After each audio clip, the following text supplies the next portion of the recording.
Barrow in Alaska is isolated in 80 miles of roadless wilderness. Once a year, they spend 30 days of winter in complete darkness known as the polar night. Near this town, the stranger arrives on a boat, and after staring at a creepy ship in the distance, he makes his way to Barrow.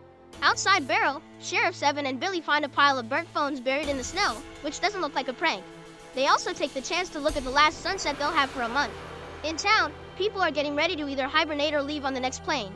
Since everyone is so busy, they don't notice a mysterious figure sneaking into the local kennel and killing all the snow dogs in it. Back to the sheriffs, they stop to check on Bo, whose bulldozer is leaking gas all over the snow. Evan is in the middle of finding him when they get a radio message reporting the death of the dogs. Meanwhile, Evan's ex-wife Stella finishes her job and takes her car to the airport. In the middle of the road, she's suddenly hit by a bulldozer, destroying her car. Stella can't wait to be towed and calls Evan for help, but Evan uses the excuse of having to work to avoid her and sends Billy to pick her up instead. Billy drives Stella to the airport as fast as possible, but they still don't make it in time, so now Stella will have to stay a month in Barrow. Back to Evan, he looks at the dogs and finds a complete massacre, but the owners Ally and John can't think of anyone that could hate them this much. Afterward, Evan returns to the police station, where his grandmother Helen and his brother Jake work with him. They receive a message from the utilitor reporting some vandalism, so Evan goes to check it out. Carter and Wilson explain someone destroyed their helicopter, which is usually kept under lock and key. Meanwhile, in the cell tower, Gus hears some strange noises outside and goes to check them out, only to notice the lights going out. A group of mysterious figures suddenly surround him, but before Gus can react, these people jump on him and kill him in order to feed. It turns out they're vampires. In the town's diner, the stranger tries to order a raw burger and something to drink, but the waitress explains they have a law that doesn't allow them to sell alcohol during the dark month. The stranger starts making a scene, but fortunately Evan and Stella arrive at the same time to stop him from getting violent and take him to the station's cell. In the meantime, a group of pipeline workers is finishing for the day when suddenly, one of them gets dragged into the darkness. A few seconds pass before the worker's body falls on the snow, causing his friend to run away in panic. The third worker's frozen in fear, and the vampires take the chance to surround him. Back at the station, Evan tries to find out how the stranger sneaks into their town, but the man refuses to answer. Suddenly the internet goes out, and when Evan tries to call Gus, he discovers the phone lines are out too. At that moment, the entire town also loses power and the stranger announces they are coming. Evan goes to the cell tower to find out what's going on and finds a trail of blood that he follows until he discovers Gus' head. Horrified, Evan rushes back to town and drives around to tell every citizen to stay inside. If they don't have a generator, then they should hide in the diner. In John's house, Ally is preparing dinner when suddenly a vampire breaks through the window and drags her out. John hears her screaming and goes to save her with his rifle, but when he gets close enough, the vampire scratches to keep him away. Unwilling to give up, John tries again and even manages to grab Ally's hand, but the vampire is stronger and takes her away. At the station, the stranger keeps talking about the end coming for everyone. Jake gets annoyed and throws a piece of his game at him, but this only makes the stranger happy because he can use it to pick the lock. Immediately Jake goes to retrieve the piece and the stranger uses the chance to attack him, but at that moment Evan arrives and shoots the stranger in the arm. Then he handcuffs the man to the cell door to interrogate him, but the stranger's only answer is that they'll all die. Evan asks Helen and Jake to stay inside while he and Stella look for the criminal. After a few minutes of driving, Evan stops the car because he saw something, but when Stella checks with her binoculars, she gets scared and urges Evan to get back in the car. The pair tries to escape, but a vampire suddenly jumps on top of the car, and Evan shooting at it does absolutely nothing. Stella stops the car, and this does make the vampire fall, allowing them to return to town. When they get back, they see fires everywhere and hear gunshots. Helen contacts them through the radio to ask for help, so they hurry back to the station, but it's too late. Helen and Jake are gone, only having left a trail of blood behind. The stranger is still in the cell complaining because they didn't take him and asks Evan to help him end things. Evan truly considers killing him, but Stella stops him. Meanwhile, the vampires gather in town to hear from their leader Marlowe. He reminds them it's important to remove their victims' heads to prevent them from turning into vampires too. He also wishes they had come to this town sooner because the constant darkness is perfect for them. Then the vampires go on a killing rampage around town, feeding on anyone they can put their hands on without mercy. A horrified group of survivors gathers in the diner and all share the same experience. Their bullets did nothing. Evan and Stella arrive and are relieved to see Jake is okay, but unfortunately Helen didn't make it. The group discusses their options and Carter suggests hiding in the utilitor, but that's too risky because it's too far. A woman points out that her neighbor has an attic with a hidden pull-down ladder and the house was boarded up before the owner left.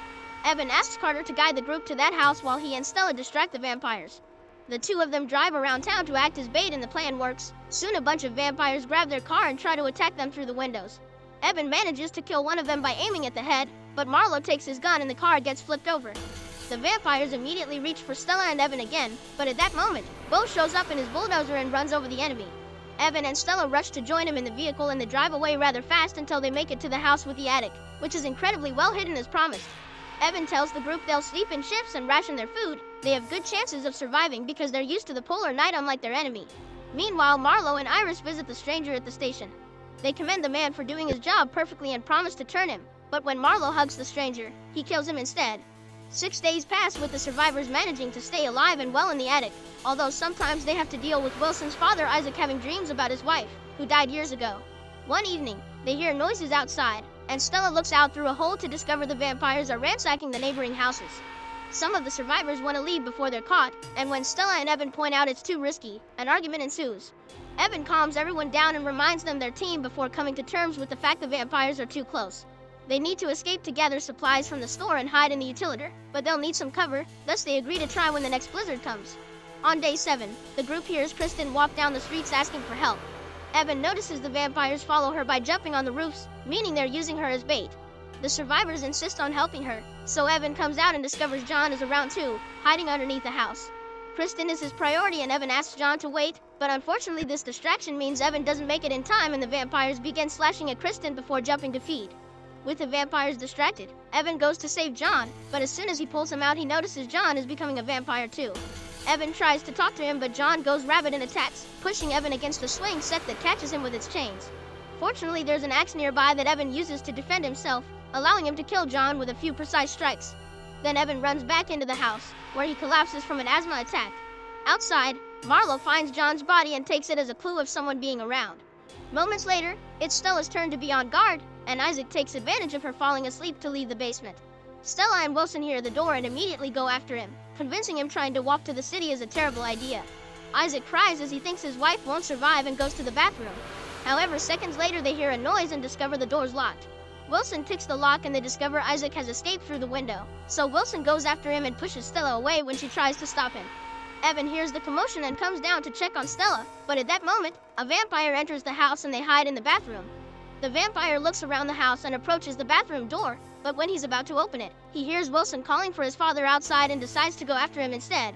While Wilson gets killed, Evan and Stella run back to the attic, feeling guilty for abandoning their friend. Suddenly thumping noises can be heard from the roof. Evan looks through the window and confirms not only that the vampires are gone, but that it's also snowing heavily. Using the wind and snow as cover, the survivors go to the local store to gather as many supplies as they can carry. Suddenly they hear a noise and to their horror, they find a vampire girl feeding on a body. The survivors run to find Evan, but when he comes closer with his axe, the girl's gone. Evan keeps looking around, and the girl comes out of the shadows to attack him, making him drop the axe. The rest of the group quickly comes to help him, grabbing the girl together and pinning her against the wall in order for Jake to kill her with the axe, a task that leaves him deeply traumatized. The survivors get ready to leave, but they discover it stopped snowing, so they'll have to wait inside the store for another blizzard. On day 18, Evan points out they need to leave because the vampires will soon reach this area. The utilitor's still too far to reach without cover, thus they agree to go to the police station, but they need a distraction. They realize the vampires sent the stranger to cut communications off early on because they couldn't come out during the day, and Evan remembers Helen had UV lights for his plants in her house, so he'll fight the vampires with those while the others run away. Evan runs out of the building making noise on purpose to get the vampires' attention. However, one of the creatures goes after the fleeing group and jumps on one of the survivors. The group has no choice but to leave him behind as they escape, safely making it to the station. The vampires surround Helen's house and Marlo allows Iris to go first, but as soon as she steps inside, Evan receives her with a glowing UV light. Iris falls on the snow as half her body burns and the vampires go to shut down the generator to turn off the lights. Evan runs through the back door while he keeps his group updated through the walkie-talkies, so Bo tells him to run to Rogers Avenue. Marlo sees Iris suffering and gets her permission to feed on her so she can die in peace. The other vampires follow Evan only to suddenly be run over by Bo driving a ditch driller. He shoots all the ones that try to jump on the vehicle, but soon there are too many of them and Bo decides to crash the driller into a building. Then he leaves the vehicle with a box of explosives in hand, and since his rifle is jammed, he lights a flare and drops it in the box. Evan watches the explosion that takes down a bunch of vampires before running away in grief. However, Bo is still alive. When he comes out of the building, Marlo calls him pathetic and kills him with his foot. Evan joins the others at the station, but their reunion is cut short when Carter reveals he was bitten by the girl in the store when they held her down. Carter lost his family in a car crash and has wanted to end things for a while, but he never dared. Now he finally has a reason to ask for assistance. Evan hates to do this but knows it's for the sake of their own safety, so he takes Carter into another room to kill him while everyone hears. On day 27, they notice a light coming from a neighboring house. Evan and Stella go to check and are shocked to find Billy next to the bodies of his family after he killed them to save them from the vampires. He wanted to end things for himself too, but the gun jammed. Evan scolds Billy for not having even tried to save his family before the three of them return to the station, only to find it empty. Since it started to snow again, the trio assumes the others went to the utility and begin heading there. When they hear some noises, they hide under a house and see Gail coming down the street. Stella rushes to grab her and bring her under the house right before a vampire appears, so Evan decides to distract him to give the others a chance to escape. However, instead of going with the girls, Billy runs in another direction in fear, getting another vampire's attention. Evan manages to run safely to the utility and reunites with the others, but he worries when he notices Stella and Gail haven't arrived yet. Meanwhile, Marlowe gathers the vampires and reminds them humans shouldn't know they're real, meaning it's very important to find every single survivor and kill them all. Back at the utility, Billy arrives without knowing a vampire is following him. The beast bites Billy and the group quickly comes to help him when they hear the screams. This vampire is stronger and manages to overpower Evan, almost throwing him into the metal grinder. Billy jumps on the creature and pushes it into the grinder first, effectively killing him but also losing his arms in the process. To make matters worse, Billy is starting to turn, so Evan has no choice but to kill him too. On day 30, the survivors begin to celebrate that the sun will come out soon. Evan finally manages to contact Stella through the walkie-talkie, and she explains she and Gail are hiding under a car nearby. Evan checks through the window and sees they're surrounded by vampires, so he asks Stella to wait under the car until morning and they can see the sunrise together. However, the vampires are tired of waiting and use the oil that Bo's bulldozer leaked all over town to start a fire.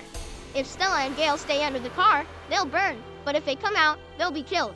A desperate Evan realizes a human can't win this fight, so he uses a syringe to take some blood from Billy and injects it into his own body. As Evan begins to turn, the others wonder if they should kill him, but a crying Jake protects his brother. Evan says goodbye to Jake with a hug, then goes outside to challenge Marlowe to a one-on-one fight. Marlowe accepts and begins beating Evan up easily, but this distraction gives Stella and Gail the chance to escape. Evan's body continues to change while he's being pulverized, and when Marlowe's about to deliver the final blow, Evan's eyes turn black. He uses his new full vampire strength to hit Marlowe's head so hard that he instantly kills him. Having lost their leader, the other vampires run away, but Evan doesn't go after them because it's almost dawn. Stella realizes the sunlight will affect Evan too, so she takes him to the top of the hill. The couple shares one final kiss as the sun comes up and turns Evan into ashes in Stella's arms.